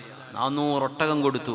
പകരം ചോദിച്ചത് റബ്ബേ സുജൂദിൽ കിടന്ന് മരിക്കണം. അല്ലാഹ് അത് കൊടുത്തു. സമ്പത്ത് ഇതിനാ ഉപയോഗിക്കേണ്ടത്. പറ്റുമോ റമളാനിൽ ഹറമിലേക്ക് പോയിക്കോളൂ, ആരോടും മേനി പറയാനല്ല. പറ്റുമോ കൊല്ലത്തിൽ ഹജ്ജിന് പോയിക്കോളി, അള്ളാഹുവിന്റെ ഹദ്റത്തിൽ എത്തണമെന്ന് എന്നെ നിയ്യത്ത് മതി. നാട്ടിൽ നോട്ടീസ് അടിച്ച് പോരണ്ട, ഹറമ പോവാണ്, ഞാൻ എപ്പോഴും അവിടെയാണ്, ഇതൊന്നും പറയാൻ നിൽക്കണ്ട. റമളാൻ മുതലാളിമാർക്ക് മുതലെടുക്കാനുള്ള നേരമാണ്. ഒരു നിസ്കാരത്തിന് 1,00,000 നിസ്കാരം. നെല്ലിക്കുന്നിലെ പള്ളിയിൽ നിന്ന് 1,00,000 റക്അത്ത് നിസ്കരിക്കുന്നത് ഹറമിൽ 2 റക്അത്ത് നിസ്കരിച്ചാൽ മതി, സുന്നത്ത് പോരെ. ഇതൊക്കെ മുതലാളിമാർ പൈസ ഉണ്ടെങ്കിൽ അതിനൊക്കെ ചെലവഴിക്കേണ്ടത്. അത് മാത്രമല്ല, ഫർള് കഴിഞ്ഞാൽ പിന്നെ അതിലും വലിയ ചെലവഴിക്കൽ ഒരു പക്ഷേ നാട്ടിൽ തന്നെ ആയിരിക്കും. അങ്ങനെയുണ്ട്. അബ്ദുല്ലാഹി ഇബ്നുൽ മുബാറക് റളിയല്ലാഹു അൻഹു, അബ്ദുല്ലാഹി ഇബ്നുൽ മുബാറക് റഹ്മത്തുള്ളാഹി അലൈഹി മുഹദ്ദിസാണ്. ജിഹാദ് ധർമ്മ സമരത്തിന് ഇറങ്ങിയ ആളാണ്, കച്ചവടക്കാരനാണ്, ദാഇയാണ്, ആബിദായ മഹാനാണ് അബ്ദുല്ലാഹി ഇബ്നുൽ മുബാറക് റഹ്മത്തുള്ളാഹി അലൈഹി. നാട്ടുകാരുമായി ഖുറാസാനിൽ നിന്ന് ഹജ്ജിന് വരികയാണ്, സുന്നത്തായ ഹജ്ജ് നിർവഹിക്കാൻ വേണ്ടി വരികയാണ്. ആ വരുന്ന വഴിയിൽ മഹാനായ അബ്ദുല്ലാഹി ഇബ്നു മുബാറക് റഹ്മത്തുള്ളാഹി അലൈഹി ഒരു ഗ്രാമത്തിലെത്തിയപ്പോൾ അവർ അവിടെ തമ്പടിച്ചു, ടെന്റ് കെട്ടി. 10 ലക്ഷമായിരുന്നു വരുമാനം എന്ന അബ്ദുല്ലാഹി ഇബ്നു സുബൈർ എന്നവരുടെ അബ്ദുല്ലാഹി ഇബ്നു മുബാറക് എന്നവരുടെ വരുമാനം 1000 ദിർഹം എന്ന് പറഞ്ഞാൽ 10 ലക്ഷം, 1 മില്യൺ ദിർഹം. പക്ഷെ സക്കാത്ത് കൊടുക്കേണ്ടി വന്നിട്ടില്ല. എന്താ കാരണം എന്നറിയോ? ഓരോ കൊല്ലം 10 ലക്ഷം ആവുന്നതിന് മുമ്പായിട്ട് സക്കാത്ത് കൊടുത്ത് തീർന്നിട്ടുണ്ടാവും. സക്കാത്തിന്റെ നിസാബത്ത് മുമ്പ് എല്ലാം കൊടുത്തിട്ടുണ്ടാവും. നിസാബത്തി പക്ഷെ ഹൗല് കാമിലാവൂല, ഒരു വർഷം പൂർത്തിയാവേണ്ട സക്കാത്ത് കൊടുക്കണമെങ്കിൽ അതിന് മുമ്പ് എല്ലാം കൊടുത്തു തീർത്തിട്ടുണ്ടാവും. അങ്ങനത്തെ മഹാനായിരുന്നു അബ്ദുല്ലാഹി മുബാറക് എന്നവർ. യഖൂലൂന മഅനുൻ ലാ സകാത ലിമാലിഹി, മഅൻ എന്ന ആൾക്ക് സക്കാത്ത് ഇല്ല. എന്റെ കാരണം എന്നറിയോ? ഇവരെല്ലാം കൊടുത്തുകൊണ്ടിരിക്കുക, പിന്നെ എങ്ങനെ സക്കാത്ത്? അവിടെ സൂക്ഷിച്ചു വെക്കണ്ടേ, നിസ്വാബ് ഒരു കൊല്ലം തികയണ്ടേ? അതിന് നേരല്ല, അതും അടക്കം കൊടുക്കുകയാണ്. യഖൂലൂന മഅനുൻ ലാ സകാത ലിമാലിഹി വകൈഫ യുസക്കിൽ മാല മൻ ഹുവ ബാദിലു. കൊടുക്കുന്ന ആൾ എങ്ങനെ സക്കാത്ത് കൊടുക്കാനാണ്? ولو لم يكن في كفه غير روحه لجادا بها فليتق الله سائلوا. എന്തെങ്കിലും കയ്യിലുണ്ടോ എന്ന് ചോദിച്ചാൽ കയ്യിൽ ചിലപ്പോൾ റൂഹേ ഉണ്ടാവുള്ളൂ, അതങ്ങ് എടുത്തോട്ട് ആളെ മരിച്ചേക്കും. അങ്ങനത്തെ ആളാണ് മഅന്. അതുകൊണ്ട് ചോദിക്കുന്ന ആളെ നോക്കണേ, മുപ്പരുടെ കയ്യിൽ ഒന്നുമില്ലെങ്കിൽ റൂഹങ്ങ് തന്നു പോയേക്കും മുപ്പര്. അങ്ങനത്തെ ആളാണെന്ന് മഅനിനെ കുറിച്ച് പറയാറുണ്ട്. ഹുവൽ ബഹ്റു മിൻ ഐൻ നവാഹി അതൈതഹു ഫലുജ്ജതുൽ മഅറൂഫ് വൽ ജൂദു സാഹിലു. അബ്ദുല്ലാഹി ഇബ്നുൽ മുബാറക് റഹ്മത്തുള്ളാഹി അലൈഹി സുന്നത്തായ ഹജ്ജിന് പോകുമ്പോൾ ഒരു ഗ്രാമത്തിൽ അവർ തമ്പടിച്ചു. അപ്പോഴേ ആ ഗ്രാമത്തിലെ ഒരു പെൺകുട്ടി അവിടുത്തെ ഒരു വേസ്റ്റ് ബിന്നിൽ വന്നിട്ടുണ്ട്. ചത്ത ഒരു കാക്കയെ അല്ലെങ്കിൽ ഒരു കോഴിയെ, ഒരു പക്ഷിയെ എടുത്തു കൊണ്ടുപോകുന്നു വീട്ടിലേക്ക്. ഇത് കണ്ടു അബ്ദുല്ലാഹി മുബാറക് റഹ്മത്തുള്ളാഹി അലൈഹി. ബഹുമാനപ്പെട്ടവരെ ആളെ പറഞ്ഞയച്ചു. സൽഹാ മാലഹാ അഖദത്തിൽ ഗുറാബൽ മയ്യിത്, കറുത്ത ഒരു പക്ഷിയെ, കാക്കയായിരിക്കാം, ആ ചത്തുപോയ പക്ഷിയെ എന്തിനാണ് ആ പെൺകുട്ടി കൊണ്ടുപോകുന്നത് എന്ന് ചോദിച്ചു നോക്കൂ എന്ന് ഖാദിമിനോട് പറഞ്ഞു. ആ പെൺകുട്ടിയുടെ വീട്ടിലേക്ക് ചെന്നു. വല്ലദീ ലാ ഇലാഹ ഇല്ലാഹു, പെൺകുട്ടി പറഞ്ഞു അല്ലാഹനെ തന്നെയാണ് സത്യം. 3 ദിവസമായി ഈ കുപ്പത്തൊട്ടിയിൽ ഇട്ടേച്ചു പോകുന്ന ചത്ത മൃഗങ്ങളല്ലാതെ, പക്ഷികളല്ലാതെ ഞങ്ങൾക്ക് തിന്നാൻ ഒന്നും കിട്ടുന്നില്ല. അതിന്റെ തൂവലഴിച്ച് ഞങ്ങൾ മജ്ബൂറാണ്, മുൽത്തറാണ്. ചത്തുപോയത് തിന്നാൻ പാടില്ലെന്നറിയാം, പക്ഷേ ഞങ്ങൾക്ക് ഭക്ഷണമില്ല. അതിനെ ചൂടാക്കി വേവിച്ചിട്ടാ ഞങ്ങൾ ജീവിക്കുന്നത്, ഭക്ഷണമില്ലാത്തതിന്റെ പേരിൽ. ഇല്ലാ മൗതുരിർത്തും, വേറെ വഴിയില്ല തിന്നാൻ. മഹാനായ അബ്ദുല്ലാഹി ബിൻ മുബാറക് ഫബകാ ഹത്താ കാദ യുഗ്മാ അലൈഹി, കരഞ്ഞിട്ട് ബോധം കെട്ട് വീണുപോയി മഹാനവറുകൾ. ബോധം കെട്ട് വീഴാറായി. കാദ യുഗ്മാ അലൈഹി, കരഞ്ഞിട്ട്. റബ്ബേ, ഖുറാസാനിന്ന് ഭക്ഷണവും ഡ്രൈ ഫ്രൂട്ട്സ് ഒക്കെ എടുത്തിട്ടാണ് നമ്മൾ ഈ വരുന്നത്. ഈ മക്കൾക്ക് തിന്നാനൊന്നുമില്ലല്ലോ ഈ നാട്ടിൽ. മഹാനവറുകൾ വിളിച്ചു പറഞ്ഞു, നഹ്നു നഅകുലുൽ ഫാലൂദജ് വന്നാസു യഅകുലൂനൽ ഗിർബാനൽ മയ്യിത ലൻ അഹുജ്ജ ഹാദിഹി السنة വഅതു ഖാഫിലതി ബിബുർരിഹാ വഹുബൂബിഹാ വമാ അലൈഹാ മിൻ ദറാഹിമ വദനാനീറ വസിയാബിൻ ഇലാ അഹ്ലി ഹാദിഹിൽ ബാദിയ. ഈ വർഷം നമുക്ക് ഹജ്ജില്ല. കൂടെ വന്ന ആൾക്കാരൊക്കെ സുന്നത്ത് ഹജ്ജ് ഒരിക്കൽ ചെയ്തവരാണ്, സുന്നത്ത് ഹജ്ജിന് പോവാണ്. അബ്ദുല്ലാഹി മുബാറക് തങ്ങളുടെ പ്രത്യേകത, അവർ അമീറാണ്. കൂടുള്ള ആൾക്കാരുടെ ഒക്കെ ഭക്ഷണം മൂപ്പര് വകയാണ്. ഭയങ്കരമായ ചരിത്രമുണ്ട് അദ്ദേഹത്തിന്. മദീനയിലേക്ക് എത്തുമ്പോൾ മൂപ്പര് പറയും, മദീന സിയാറത്ത് കഴിഞ്ഞിട്ട് പിന്നെ നാട്ടിലേക്ക് പോരുക. അപ്പോൾ മദീനത്തെത്തിയാൽ മൂപ്പര് പറയും, എല്ലാവരും പൈസ എൻ്റെ കൈ തന്നേക്ക്, നിങ്ങളുടെ മക്കൾക്ക് വേണ്ട സാധനങ്ങളൊക്കെ എന്ത് ചെയ്യാം, ഞാൻ വാങ്ങിച്ചു തരാം, പൈസ ഞാൻ കൊടുക്കാം, നിങ്ങളുടെ ആവശ്യങ്ങൾ പറഞ്ഞാൽ മതി. വീട്ടിലേക്ക് മക്കൾക്ക് ഹദിയ വാങ്ങിക്കണം മദീനയിൽ നിന്ന് വരുമ്പോൾ എന്ന് പറയും. ഇപ്പോഴും മദീനത്ത് നിന്ന് ഈത്തപ്പഴം വാങ്ങുക അല്ലേ. മദീനത്ത് നിന്നൊരു ഷോപ്പിംഗ് ഏരിയയിൽ മഹാന്മാരുടെ ഒരു ചര്യയായിരുന്നു. അവർ മദീനത്ത് നിന്ന് സാധനങ്ങളൊക്കെ വാങ്ങിക്കുക. അബ്ദുല്ലാഹി മുബാറക് എന്നവർ പറയും, നിങ്ങൾ മക്കൾക്ക് വേണ്ടതൊക്കെ വാങ്ങിച്ചോ എന്ന് പറയും. ഒക്കെ വാങ്ങിച്ചിട്ട് പൈസ ഉണ്ടല്ലോ, നാട്ടിലെത്തിയാൽ അവരേൽപ്പിച്ച മുഴുവൻ പൈസയും അവർക്ക് തിരിച്ചു കൊടുക്കും. അപ്പം ഞങ്ങൾ വാങ്ങിച്ചതോ, അതൊന്നും സാരതിൻ്റെ വകയാണ്. അങ്ങനത്തെ അമീറായിരുന്നു അബ്ദുല്ലാഹി മുബാറക് തങ്ങൾ. സുബ്ഹാനല്ലാഹ്. മഹാനവറുകൾ പറഞ്ഞു, എൻ്റെ കൂടെ വന്ന മുഴുവൻ ആളുകളോടും പറയട്ടെ, ഈ വർഷം നമുക്ക് ഹജ്ജില്ല. നമ്മുടെ കയ്യിലുള്ള മുഴുവൻ ധാന്യവും പൈസയും ദീനാറും ഖുറാസാനിലേക്ക് തിരിച്ചെത്താനുള്ള ഏതാനും സംഖ്യ മാത്രം കയ്യിൽ വെച്ച് മുഴുവനും ഈ പാവപ്പെട്ട ഗ്രാമീണർക്ക് കൊടുത്ത് നമ്മൾ പോവുകയാണ്. ഈ വർഷം നമുക്ക് ഹജ്ജില്ല, നമ്മൾ പോവുകയാണ്. തിരിച്ചുപോയി. അവരെ മദീനത്ത് പോലും എത്തിയിട്ടുണ്ടായിരുന്നില്ല. ആ പൈസ നാട്ടുകാർക്ക് മുഴുവൻ കൊടുത്ത് അവർ തിരിച്ചു പോന്നു.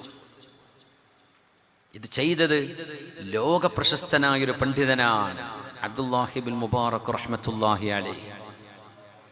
അപ്പൊ അതൊരു ഇൽമിന്റെ വെളിച്ചത്തിൽ ചെയ്ത പണിയാണ്, അറിവില്ലായ്മ കൊണ്ട് ചെയ്തതല്ല, അത് ഇൽമാണ്. ഇങ്ങനെ പാരയും ചെയ്തിക്കണോ, ഇതിൽ തെളിവുണ്ടോ, സ്വഹാബത്ത് ചെയ്തോ, ഹദീസുണ്ടോ എന്നൊന്നും ചോദിക്കൂല. അവിടെ നിനക്ക് തലക്ക് വെളിവില്ലാത്തത് കൊണ്ടാ ദീനിന്റെ വിഷയങ്ങളിൽ ഈ ചോദ്യവുമായി നീ വരുന്നത്. അബ്ദുല്ലാഹി മുബാറക് എന്നവരന്ന് രാത്രി സ്വപ്നം കാണുന്നു. ഖുറാസാനിലെത്തിയപ്പോ ആദ്യത്തെ രാത്രിയിൽ തന്നെ ഒരാൾ പറയുന്നു, സ്വപ്നത്തിൽ വന്നിട്ട്, ഹജ്ജുൻ മബ്റൂർ വസഅയും മഷ്കൂർ വദംബും മഗ്ഫൂർ.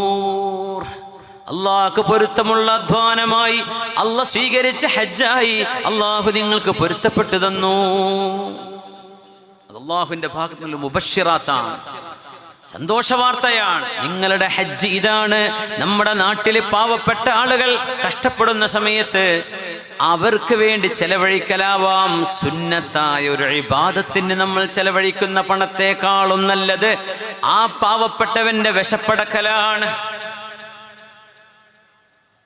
നമ്മുടെ കാസർഗോഡ് ജില്ലയിൽ ഡയാലിസിസ് സെന്ററുകളൊക്കെ ഉണ്ടോ?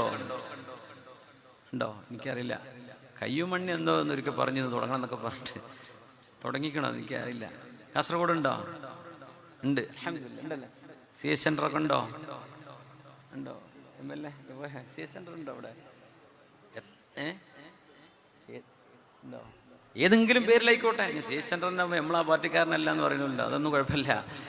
പാവപ്പെട്ടവന് വില കുറച്ച് മരുന്നോ വെറുതെയോ മരുന്നും ചികിത്സയും കിട്ടുന്ന സംവിധാനങ്ങൾ ഡയാലിസിസ് സെന്ററുകൾ കാസർഗോഡ് ജില്ലക്കാരാണ്. ഒരുപാട് ജില്ലക്കാരെ സഹായിക്കുന്നവർ ഈ ജില്ലക്കാരാണ്. എനിക്കറിയാം, നമ്മൾ പറയാം, നമ്മുടെ സുഹൃത്തുക്കളൊക്കെയാണ് നിങ്ങളൊക്കെ.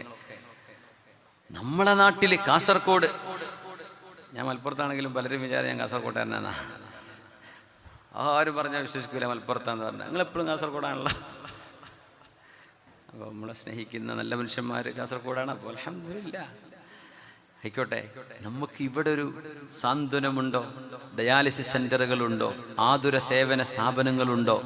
നമ്മൾ ചെയ്യുന്ന ധൂർത്തിന്റെ ഒരു 10% കൊടുത്താൽ മതി.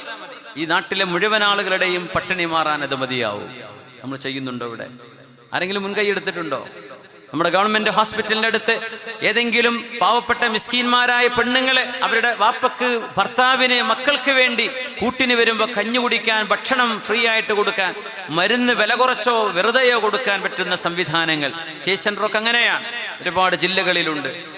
പക്ഷേ നമ്മുടെ കാസർഗോഡ് ജില്ലകളിൽ എത്രത്തോളം നമ്മൾ ചെയ്യുന്നുണ്ട്? എത്ര പാവപ്പെട്ടവരുണ്ടെന്നാ നമ്മുടെ നാട്ടിൽ, നമ്മുടെ ജില്ലയിൽ വിരലെണ്ണാവുന്ന ആളുകളെ മുതലാളിമാരുള്ളൂ. പക്ഷെ പാവപ്പെട്ടവരാണ് അധിക കൂറും. അവർക്ക് വേണ്ടി എന്തെങ്കിലും നമ്മൾ മാറ്റിവെച്ചിട്ടുണ്ടോ നമ്മുടെ ഈ ധൂർത്തിനിടയിൽ? ഞാൻ ചോദിക്കുകയാണ്, നിങ്ങളെ വേദനിപ്പിക്കാൻ വേണ്ടി പറയല്ല, ഒന്ന് ചിന്തിക്കാനും നിങ്ങളൊന്ന് മുന്നിട്ടിറങ്ങണം. അതേ ഉണ്ടാവൂ, അതേ ബാക്കിയുണ്ടാവൂ.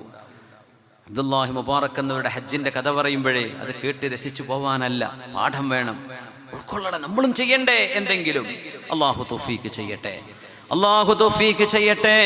ഹജ്ജും മബ്റൂർ വസഅയും മഷ്കൂർ വദംബും മഗ്ഫൂർ. ഹജ്ജ് സ്വീകരിച്ചു, അധ്വാനം അല്ലാഹു സ്വീകരിച്ചു, നിങ്ങളുടെ തെറ്റുകൾ അല്ലാഹു നിങ്ങൾക്ക് പുറത്തു തന്നു എന്ന് അല്ലാഹുവിൻ്റെ ഭാഗത്ത് നിന്ന് വിളിയാളം വന്നു. യാ റബ്ബ്, യാ റബ്ബ്, യാ റബ്ബ്. കച്ചവടക്കാർക്ക് വേണ്ടി ഒരു കാര്യം കൂടെ പറഞ്ഞ് അവസാനിപ്പിക്കട്ടെ. സമയം അതിക്രമിച്ചു. 2 മണിക്കൂർ 20 മിനിറ്റുമായി. ഇനി 10 മിനിറ്റ് കൂടെ സഹിച്ചൂടെ? ഏതായാലും ഇത്ര ആയില്ലേ. നിങ്ങൾ കുറേ നേരത്തെ വന്നിരിക്കുന്ന ആൾക്കാരെ ഇടയ്ക്കൊരു സ്വലാത്ത് ചൊല്ലിപ്പിക്കാനൊക്കെ എഴുന്നേൽപ്പിക്കലുണ്ട്. പക്ഷേ എഴുന്നേറ്റ് ഞങ്ങൾ പോകുമെന്ന് എനിക്ക് ഉറപ്പാണ്. കാരണം നിങ്ങൾ അത്രയും നേരം ടയർഡായിട്ട് ഇരിക്കുക. അപ്പോൾ ആ ഇരുത്തങ്ങനെ ഉറങ്ങണമെങ്കിൽ ഉറങ്ങിക്കോട്ടെ, ഫോണോയിൽ എണീറ്റ് പോയിക്കോട്ടെ. അതുകൊണ്ടാണ് ഞാൻ അങ്ങ് എണീറ്റ് നിർത്തിക്കാഞ്ഞിരുന്നത്. വിഷയം കംപ്ലീറ്റ് ആവുകയാണ്. ഒറ്റ കാര്യം കൂടെ പറയട്ടെ. സ്വഹീഹ് മുസ്ലിമിലുള്ള ഹദീസാണ്. അബൂ ഹുറൈറ റളിയല്ലാഹു അൻഹു പുണ്യ നബിയിൽ നിന്ന് കേട്ടത് സല്ലല്ലാഹു അലൈഹി വസല്ലം. മറത്ത് സഹാബത്തുൻ ഫസമിഅ അഹദുൻ നാസി സൗതൻ ഫിസ്സഹാബ. പുണ്യ നബി തങ്ങൾ ഒരു ചരിത്രം പറഞ്ഞു കൊടുക്കുന്നു സല്ലല്ലാഹു അലൈഹി വസല്ലം. കച്ചവടക്കാർക്ക് കച്ചവടത്തിൽ ബർക്കത്തുണ്ടാവാൻ ഈ ഹദീസ് നിർബന്ധമായും ജീവിതത്തിലേക്ക് പ്രാക്ടിക്കലി കൊണ്ടുവരാൻ പരിശ്രമിക്കണം. അത്രല്ലേ പറയാൻ പറ്റുള്ളൂ. സമ്പത്ത് ജോലിയുള്ള ആൾക്കാർക്കും ചെയ്യാം, ശമ്പളമുണ്ട് എന്നാലും ചെയ്യാം. കച്ചവടക്കാർക്ക് പ്രത്യേകിച്ചും, കൃഷി ചെയ്യുന്ന ആളുകൾ, ബിസിനസ് ചെയ്യുന്ന ആളുകൾ. അള്ളാഹുവിന്റെ റസൂല് പറയുന്നു, ഒരു മേഘം ഭൂമിയിലേക്ക് അരികത്തേക്ക് വന്ന് നിൽക്കുന്ന മേഘം.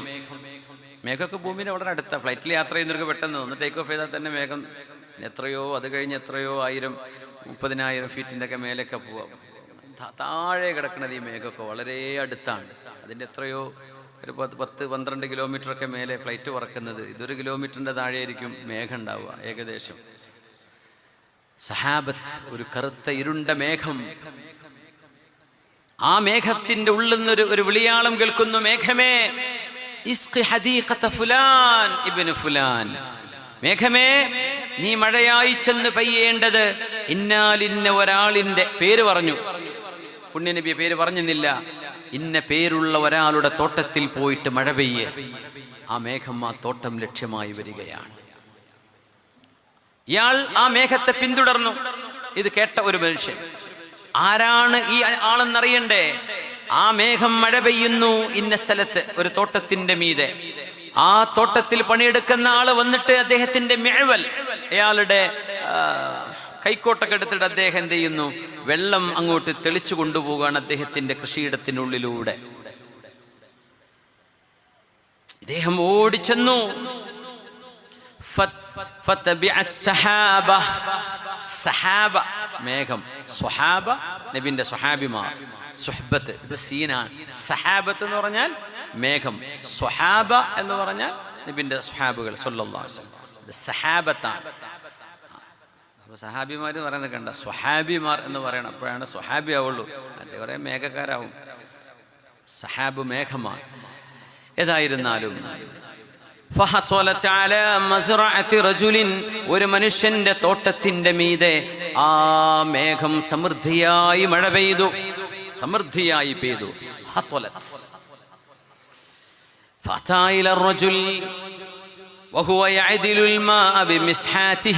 തന്റെ കൈക്കോട്ട് കൊണ്ട് അദ്ദേഹം ആ തോട്ടത്തിൽ ഇങ്ങനെ കിളച്ച് വെള്ളം ഇങ്ങനെ കൊണ്ടുപോയി കൊണ്ടിരിക്കുന്ന തോട്ടത്തിന്റെ ഉടമയോട് ചെന്ന് ചോദിച്ചു, യാ അബ്ദല്ലാഹ് മാ ഇസ്മുക്, അല്ലാഹുവിന്റെ ദാസനെ നിങ്ങളുടെ പേരെന്താണ്?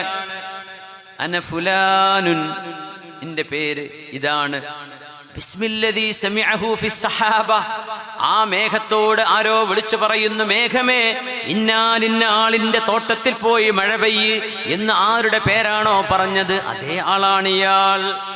സ്വഹീഹ് മുസ്ലിമിലുള്ള സ്വഹീഹായ ഹദീസാണ്. അസ്അലുക ബില്ലാഹ് ബിഅയ്യി ഖൈരിൻ നിൽതഹാദാ, അള്ളാഹുവിനെ വിചാരിച്ച് ചോദിക്കട്ടെ, ഇത്രമേൽ സ്ഥാനം നിങ്ങൾക്ക് അള്ളാഹു നൽകാൻ ഒരു മേഘത്തോട് റബ്ബിന്റെ കമാൻഡ്, നിങ്ങളുടെ പേര് പറഞ്ഞ് നിങ്ങൾക്കാണ് ഈ വെള്ളം കൊടുക്കേണ്ടതെന്ന് പറയാൻ നിങ്ങൾ എന്താണ് ചെയ്തത്? അമാ വഖദ് സഅൽതനി, നീ എന്നോട് ചോദിച്ചതുകൊണ്ട് ഞാൻ പറഞ്ഞു തരാം. ഫഇന്ന കുല്ലമാ ഖറജ മിൻ അർളി, എൻ്റെ ഈ കൃഷിയിടത്തിൽ നിന്ന് എനിക്ക് ലഭിക്കുന്ന എല്ലാ വരുമാനവും ഉഖ്സിമുഹു സലാസത അഖ്സാമിൻ, 3 ഭാഗമായിട്ട് ഞാൻ അതിനെ ഓഹരി വെക്കും. വരുമാനം 3 ഓഹരിയാക്കി വെക്കും, കൃത്യമായും 3. ഖിസ്മുൻ അതസദ്ദഖ് ബിഹി ലിമർളാത്തില്ലാഹ്, അതിലൊന്ന് ഞാൻ അല്ലാഹുവിൻ്റെ തൃപ്തിക്ക് വേണ്ടി ദാനം ചെയ്യും. അള്ളാഹിന്റെ തൃപ്തിക്ക് വേണ്ടി മാത്രം, വേറെ ആരും അതറിയണ്ട, ആരും എന്നെ പ്രശംസിക്കണം, എനിക്ക് അള്ളാഹിന്റെ പൊരുത്തം മതി. അങ്ങനെ ഞാൻ അതിന്റെ 1/3 ദാനം ചെയ്യും. വഖിസ്മുൻ അദ്ഖിറുഹു ലിഅഹ്ലി, ആ 1/3 എൻ്റെ വീട്ടുകാർക്ക് വേണ്ടി ഞാൻ വരുമാനമായി എടുത്തു വെക്കും. വഖിസ്മുൻ അറുദ്ദുഹു ഫീ ഹാദിഹിൽ അർള്, പിന്നെയുള്ള 3ാമത്തേത് ഈ കൃഷിയിലേക്ക് തന്നെ ഞാൻ ഇറക്കും. ഇതിനെ വളം വാങ്ങിക്കാനും വിത്ത് വാങ്ങിക്കാനും ബിസിനസ്സിലേക്ക് തന്നെ ഞാൻ ഇടുന്ന 1/3 എനിക്കും എൻ്റെ കുടുംബത്തിനും, ബാക്കിയുള്ള 1/3 മിസ്കീന്മാരായ പാവപ്പെട്ടവർക്ക് ദാനം ചെയ്യുന്ന ആളാണ് ഞാൻ. ഇതിന് പകരമായി അള്ളാഹു നൽകിയ നിഅ്മത്തായിരുന്നു അതെന്ന് മഹാനായ അഷ്റഫുൽ ഖൽഖ് റസൂലുള്ളാഹ് സ്വല്ലല്ലാഹു അലൈഹി വസല്ലം, അള്ളാഹു നമ്മുടെ കൈകളിൽ നൽകുന്നത് നമുക്ക് മാത്രമുള്ള റിസ്ഖ് അല്ല എന്ന് മനസ്സിലാക്കണം.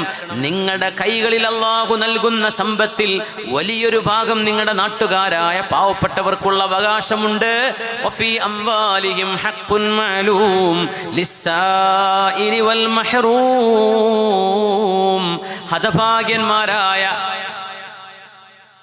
നിരാശ്രയരായ, ഗതികെട്ട് ജീവിക്കുന്ന ഒരു നിവൃത്തിയുമില്ലാത്ത പാവപ്പെട്ടവരെ, നിങ്ങളോട് ചോദിച്ചു വരുന്ന സത്യസന്ധന്മാരായ ആളുകൾ, യാചിച്ചു വരുന്നവരെ, നിങ്ങളുടെ അത്ര പോലും സൗകര്യങ്ങളില്ലാതെ ജീവിക്കുന്നവർ, അവർക്കുള്ള സമ്പത്തും നിങ്ങളുടെ കയ്യിൽ അള്ളാഹു നൽകുന്നുണ്ട്. നിങ്ങളത് അവർക്ക് കൊടുക്കുന്നുണ്ടോ ഇല്ലയോ എന്ന് അള്ളാഹു പരീക്ഷിക്കുകയാണ്. അതുകൊണ്ട് കിട്ടുന്നത് മുഴുവൻ ഇതെനിക്ക് മാത്രമാണ്, എൻ്റെ മക്കൾക്ക് മാത്രമാണെന്ന് പറയല്ലേ. വഫീ അംവാലിഹിം ഹഖ്ഖും മഅലൂം ലിസ്സായിരി വൽ മഹ്റൂം, നിങ്ങളുടെ സമ്പത്തിൽ പാവപ്പെട്ടവർക്ക് അവകാശമുണ്ട്. എങ്ങനെ? നിങ്ങളുടെ ഔദാര്യമല്ല, പാവപ്പെട്ടവർക്ക് നിങ്ങളുടെ സമ്പത്തിൽ അവകാശമുണ്ട് എന്ന് നിങ്ങൾക്ക് ബോധിക്കണേ എന്ന് പരിശുദ്ധ ഖുർആൻ. അപ്പോഴാ മുസ്ലിമാവുക. അവരുടെ അവകാശമാണത്, നിന്റെ ഔദാര്യമല്ല. അതുകൊണ്ട് വരുമാനമുണ്ടെങ്കിൽ അതിനെ 3ആയിട്ട് ഭാഗിക്കിൻ. 1 നിങ്ങൾ എടുത്തോളൂ, നിങ്ങൾക്കും നിങ്ങളുടെ വീട്ടുകാർക്കും നിങ്ങളുടെ മക്കൾക്കുമുള്ളത്. 1/3 നിങ്ങളുടെ ബിസിനസ് വർദ്ധിപ്പിക്കാൻ നിങ്ങൾ സ്പെൻഡ് ചെയ്തോളൂ, നിങ്ങളുടെ ബിസിനസ് എക്സ്പാൻഡ് ചെയ്യാൻ. ബാക്കിയുള്ള 1/3 നമ്മുടെ നാടുകളിലെ ദീനീ പ്രവർത്തനങ്ങൾ മറന്നുപോവലിൻ, നമ്മുടെ മസ്ജിദുകളും മദ്രസകളും നമ്മുടെ ദർസുകളും നമ്മുടെ യതീംഖാനകളും അറബി കോളേജുകളും നമ്മുടെ സംഘടനാ സംവിധാനങ്ങളും നമ്മുടെ ചാരിറ്റി പ്രവർത്തനങ്ങളും പ്രവർത്തനങ്ങളും നമ്മുടെ ഖിദ്മാത്തുകളും നമ്മൾ മറന്നുപോവില്ല. നിങ്ങളുടെ ഓഹരി 1/3 നിങ്ങൾ കൊടുത്തിരിക്കണം. 1/3 അള്ളാഹുവിൻ്റെ വജ്ഹിന്, 1/3 നിങ്ങൾക്ക്, നിങ്ങളുടെ കുടുംബത്തിന്, 1/3 നിങ്ങളുടെ ബിസിനസ്സിലേക്ക് തന്നെ റീഇൻവെസ്റ്റ് ചെയ്യാൻ. എത്ര നല്ല സംവിധാനം! ഇങ്ങനെ ഒരു ബിസിനസ് സ്ട്രാറ്റജി ലോകത്താരെങ്കിലും പറഞ്ഞുതരൂ? എങ്ങനെ പൈസ? എൻ്റെ MBA കാരും ഈ BBA കാരും എന്താ പഠിക്കുന്നത്? How to make money. ഇസ്ലാം പറഞ്ഞ അങ്ങനെയല്ല. How to make money and how can spend it in the right way. ഇതും കൂടെ പഠിപ്പിക്കുകയാണ് ഇസ്ലാം. മറ്റുള്ള സ്പെൻഡ് ചെയ്യാൻ പഠിപ്പിച്ചു തരൂല, പിഷ്കാനേ പറയുള്ളൂ. നിന്റെ കൈ പോകും, അവിടെ ഇൻവെസ്റ്റ് ചെയ്യേണ്ട, അത് കൊടുക്കണ്ട, അവിടെ കൊടുക്കണ്ട. ഉണ്ടാക്കിക്കോ. ഇതാണ് ഭൗതികത പറഞ്ഞു തരാം. ദീൻ നീ ഉണ്ടാക്ക്, നല്ല വഴിക്ക് ചിലവഴിക്ക്. അഖൂലു ഖൗലി ഹാദാ വസ്തഗ്ഫിറുല്ലാഹൽ അദീം ലി വലക്കും. സമയമായി 12:30. അല്ലാഹു തആല നമ്മൾ പറഞ്ഞതും കേട്ടതും സ്വീകരിക്കട്ടെ. ഇവിടെ നാളെയും പിന്നെ ഒരുപാട് ദിവസങ്ങളിൽ പരിപാടിയുണ്ട്.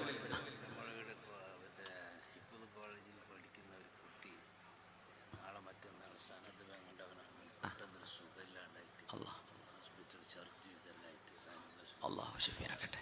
ഒരു ഹിഫ്ദിന് പഠിക്കുന്ന മോനെ ഇവിടെ നാളെ മറ്റന്നാളൊക്കെ ആയിട്ട് കുട്ടി അതിൻ്റെ സനദ് വാങ്ങിക്കേണ്ടതായിരുന്നു. കുട്ടിക്ക് അസുഖാണെന്ന് പറഞ്ഞു. അല്ലാഹുവിന് ശിഫ കൊടുക്കണേ റബ്ബേ. അല്ലാഹുമ്മ ശ്ഫിഹി യാ റബ്ബ് ശിഫാഅൻ ആജിലൻ ലാ യുഗാദിറു സഖമൻ വലാ അലമ. അസ്അലുല്ലാഹൽ അദീം റബ്ബൽ അർശിൽ അദീം അൻ യശ്ഫിയഹു. അല്ലാഹുവിന് ശിഫ കൊടുക്കണേ റബ്ബേ.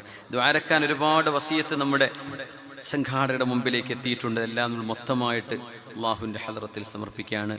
കിഡ്നി മാറ്റിവെക്കാൻ തയ്യാറെടുപ്പ് നടത്തിക്കൊണ്ടിരിക്കെ മറ്റൊരു അസുഖം ബാധിച്ച് അടിയന്തര ശസ്ത്രക്രിയക്ക് വിധേയമാവാൻ പോവാണ്.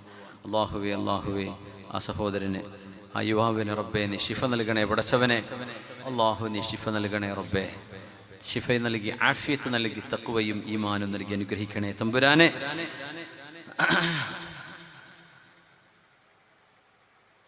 ഒരു കുട്ടി SSLCക്ക് പരീക്ഷ എഴുതുന്ന കുട്ടിയാണ്.